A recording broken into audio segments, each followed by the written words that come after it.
పగలగొచ్చారు. లింగాకారం పూర్తి లింగాకారం. పూర్వ లింగాకారం అయితే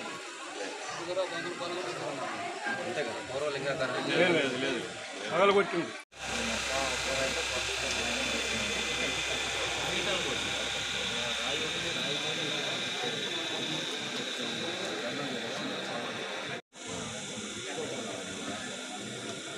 ఇది 90 degrees నైరుతిలో 90 degrees రావాలి. ఇది ఆ కాంపౌండ్ కరెక్ట్గా ఈస్ట్కి ఉందా లేదా చూడండి.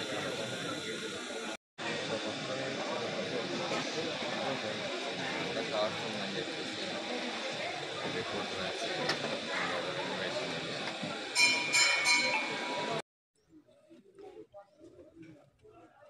దాతలు ముందుకొస్తే దేవాలయం తరఫున కూడా ఒక సత్రాన్ని ఏర్పాటు చేస్తాం. దాతల నుంచి సహకారాన్ని కూడా కోరుతా ఉన్నాం. ఈ సందర్భంగా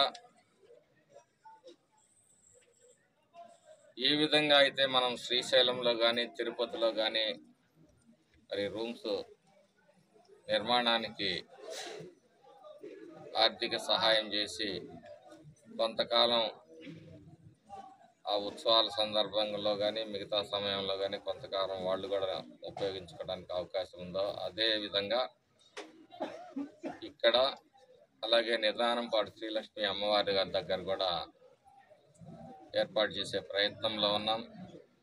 నిదానంపాడులో మాస్టర్ ప్లాన్ రెడీ అయింది. అతి త్వరలోనే దాని నిర్మాణానికి కూడా శ్రీకారం చుడతామని చెప్పేసి ఈ సందర్భంగా తెలియజేస్తూ, ఒక చారిత్రాత్మకమైనది ఒక మాచర్ల చెన్నకేశ్వర స్వామి దేవాలయం, సత్రసాల దేవాలయం, ఎత్తిపోతలుగా పిలువబడుతున్న ఎత్తి తపోస్థలి, నాగార్జున సాగర్ బౌద్ధిజం, కారంపూడి వీరుల గుడి, నిదానంపాటి శ్రీలక్ష్మి అమ్మవారు, ఈ అన్ని దేవాలయాల్ని కూడా వీలైనంత వరకు ఈ రాబోయే 3 సంవత్సరాల్లో అభివృద్ధి చేయాలనే ధ్యేయంగా పనిచేస్తూ ఉన్నాం.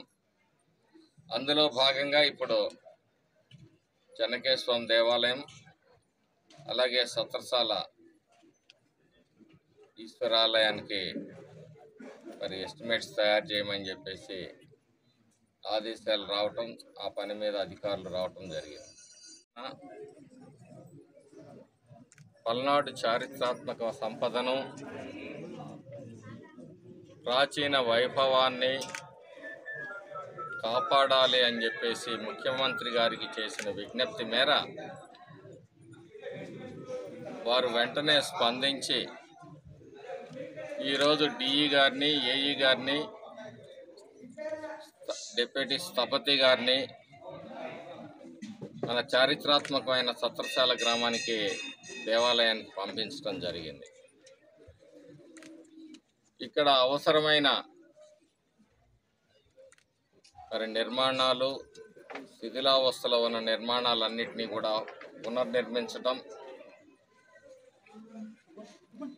వాస్తుపరంగా ఉన్న దోషాలను సవరించటం, ఇక్కడ చేయవలసిన అభివృద్ధి గురించి సూచనలు ఇవ్వటం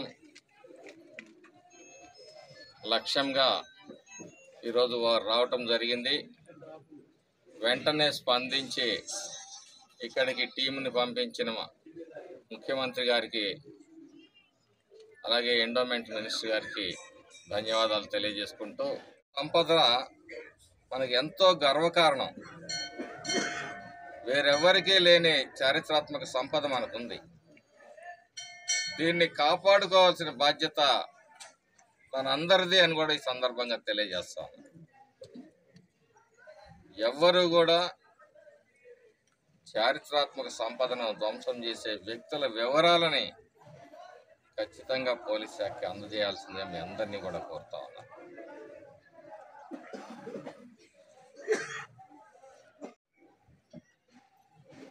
మన సంస్కృతి చాలా గొప్పది.